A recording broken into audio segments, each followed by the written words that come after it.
Many people may have been wondering this past Friday and this Monday actually, what exactly a limit down would be. Essentially, a limit down is the maximum loss a stock can make within a single trading day. Within a limit down, there are circuit breakers. A circuit breaker is a switch that gets triggered when something goes too wrong too quick. Now, what I mean by this is if we look at the S&P 500 Friday and including this past Monday that we just finished on the trading day, we could see that it had triggered the first one at 7%. This was the first phase.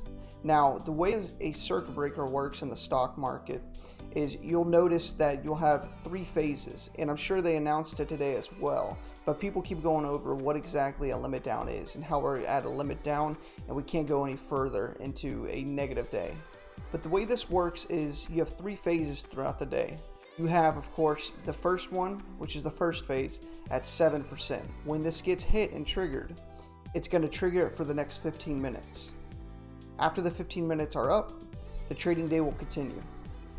After you hit the 13%, which is the second phase circuit breaker, you will be halted for another 15 minutes. And yes, that's 15 minutes.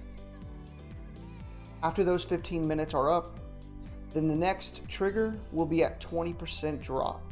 If it gets to 20% down in the negative, it is going to hit a third circuit breaker. The difference with this one is it's permanent for the whole trading day.